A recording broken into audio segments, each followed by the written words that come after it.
Back in the reaction, Breaking Spider-Man and new Marvel Sony deal reported. See everything I have to say about that and check it out.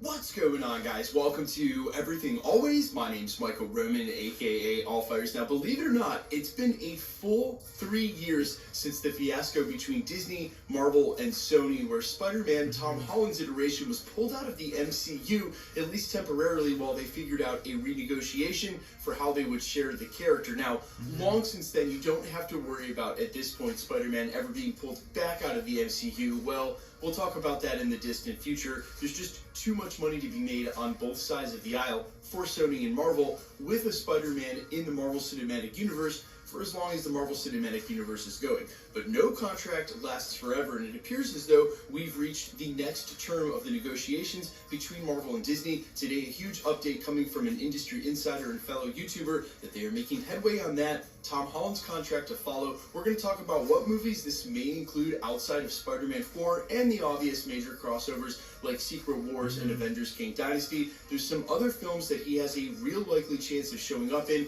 and that's probably at the heart of these negotiations. We're breaking down everything, the brand new deal for Spider-Man between Sony and Disney. But first, if you could grab the subscribe button. We do daily Marvel content at the channel, and that's all we do. Everything from official Easter egg breakdowns, trailers, and reviews to the occasional industry insider report and everything in between. So if that sort of thing's for you, hit the subscribe button, leave a comment down below. That will automatically enter you to win our ongoing PS5 giveaway. If you want, stick around to the end of the video. We'll get into all the giveaway stuff again there. Now, before today's update, and about a month or two ago, back when they did D23, there was a report circulating from industry insiders that Tom Holland's deal was actually already underway, and there were several places that Sony wanted to see him show up outside of the normal Spider-Man 4, and obviously for the MCU, the two big crossovers. And if he kept Spider-Man in the Marvel Cinematic Universe long enough to make it to the Fantastic Four and Secret Wars, especially now with Tom Hardy's Venom symbiote, or at least a piece of him, stuck in the MCU. This is all obviously headed for the symbiote and black suit storyline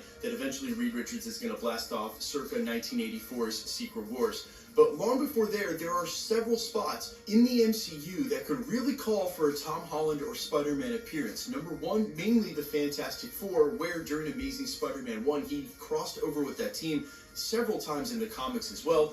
There are so many storylines, so many great interactions between Spider-Man and the Fantastic Four, and now with them in the MCU, it's a likely place for a cameo, as well as the upcoming Daredevil Born Again series, which we're hearing may lead directly into Spider-Man 4, and a matchup with the Kingpin, having him show up towards the finale or the end of that series. Well, it would really go ahead and cement what's probably going to be an all-time classic in an 18-episode new Daredevil MCU show, by putting Spider-Man, the top of the street-level hero gang, right up in the middle of that, because as Kevin Feige said, that's who's leading the street-level heroes, and Daredevil is obviously at the forefront of that as well. Today's update, coming from Grace Randolph, seems to indicate that Disney and Sony are very close to finishing that new Spider-Man deal.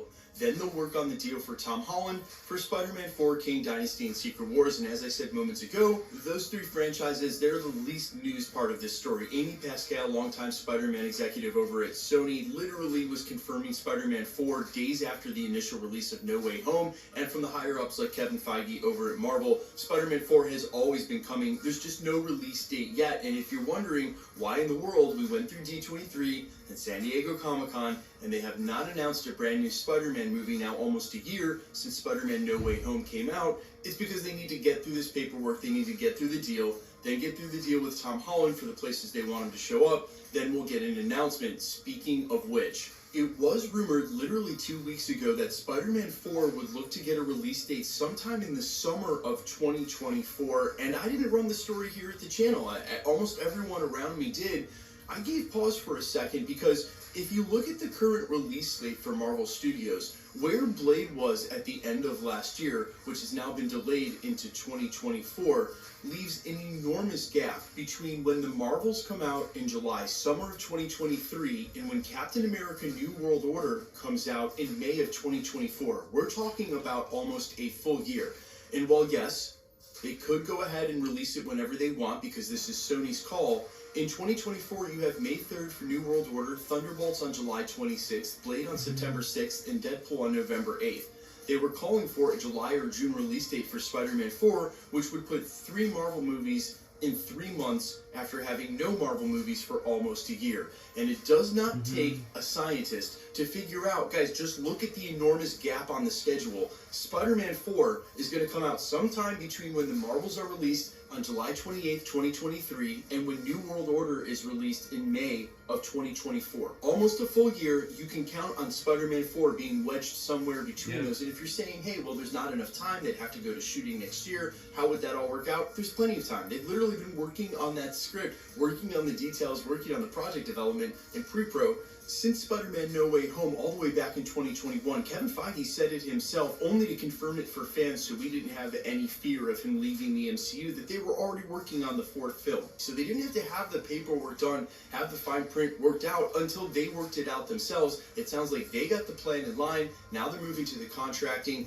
and I expect, again, Spider-Man 4 to show up in the middle of those 2 dates. Because also, you have to keep in mind, Sony has to do a Spider-Man movie every 2 years, same as it was with Fox and the X-Men, or thereabouts, something along that time schedule, or the rights end up bouncing back to Disney and Marvel. They'll get the rights back if you don't keep doing movies with their characters. That's how those character agreements have always worked. But please do not get your hopes up that somehow Sony's going to screw this up, schedule Spider-Man to be released in February of 2024, miss the deadline by 60 days, and all of a sudden Marvel and Disney will get Spider-Man back. As much as we'd all love that, there's no chance of that happening. There's as little chance of that happening as Marvel or Disney ever buying back Spider-Man, which I know was heavily rumored last year, some astronomical prices. Maybe it's been 2 years at this point. That just won't happen. Spider-Man is way too far a lucrative IP for Sony and makes up a majority of their IP. And it's not just their films, it's also the Sony video games. There is so much money being made for Sony on the back of Spider-Man,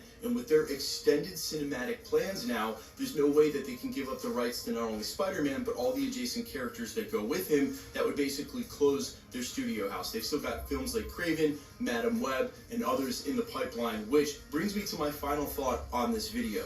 Back before everything had settled, before the pandemic, all the way back in San Diego Comic-Con 2019, there was a quote from Kevin Feige that said that Spider-Man is the one that could travel the universe. And it looked as though Sony's plan was to have Tom Holland's Spider-Man find his way into Andrew Garfield's or Tobey Maguire's universe, something along those lines, to fill in as Spider-Man for the upcoming Sinister Six they're building that still doesn't have one. Now, I'm sure you guys have seen all the rumors as we've reported on them at the channel that indeed Andrew Garfield and Tobey Maguire would be back for cameos in Secret Wars when we get to the end of the multiverse saga, and fans have even agitated and kept their fingers crossed that eventually Sony will finish the Andrew Garfield trilogy and do an Amazing Spider-Man 3. Unfortunately, with Andrew Garfield being almost 40, and as I said in a real recent video, I just don't see that happening. But if it was up to me, I'd pay him whatever he wanted and have him come back to be the Spider-Man in the Spider-Man-less Sonyverse. But we know that Sony is trying to build towards something huge against the advice of Kevin Feige.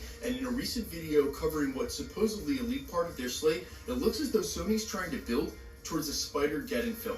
Now, you don't go and do a Spider-Geddon film, an ultimate crowning achievement of your Spider-Verse, something like the Avengers Endgame of Sony, if you don't use your biggest Spider-Man. And as big as Andrew Garfield and Tobey Maguire are, when it comes to the bottom line, their biggest Spider-Man is Tom Holland. So when I said about 5 minutes ago in this video about a one-way trip, Tom Holland out, crossing over into the Sonyverse, if Tom Holland is going to show up anywhere outside of the MCU, it's going to be in that Spider-Geddon movie. But with the way Sony botched something as easy as figuring out how Adrian Toomes would show up in the Morbius-verse, when they could have just used a multiversal variant, they instead did something that really didn't even make sense with their own film in No Way Home. I do not have the highest of hope for them to pull this all off. What I will say is Tom Holland will not be the MCU Spider-Man forever, but he will be for quite some time. And we may have to wait until D23 or San Diego Comic-Con for some sort of announcement like this. But keep in mind, that's not really where Sony would announce this. They normally do Spider-Man announcements at their own presentations. And if they don't go ahead and prioritize one soon, well, of course, Hollywood Reporter, Deadline, Variety, one of the Hollywood trades is going to get to the story whenever the deal is done, and we'll cover it here at the channel. Guys, let me know all your thoughts down below in the comments about keeping Tom Holland and where you want to see him show up in the MCU outside of Spider-Man 4. I think Daredevil Born Again is an obvious choice, and he'll obviously be in Secret Wars. But let me know all your thoughts down below. Quickly, let's get into the giveaway stuff before I let you go. We're still giving away a PlayStation 5 every 20,000 subscribers. The next milestone is 1 million, which we are headlong into. Can easily hit by by this month's end or next. So if you want to be entered to win, all you have to do, hit the subscribe button, leave a comment down below. That will automatically enter you to win our ongoing PS5 giveaway because it's truly random. The more videos you comment on, the better chance you have of winning. All winners will be announced at the end of videos the same way we're doing here. The best way to keep up with the content has always been to hit the notification bell with all notifications turned on. And as always, if you like today's video, I'd appreciate it if you hit the like button. My name is Michael Roman. Find me a couple of places, Instagram and Twitter at IamFires. You can also find me on Spotify, YouTube, Amazon, Apple, iTunes, under the name Allfires. And while I sincerely appreciate you checking my music out, thanks for checking this channel out. Stick around, we'll be posting again real soon. You guys bye. Very nice. You guys bye.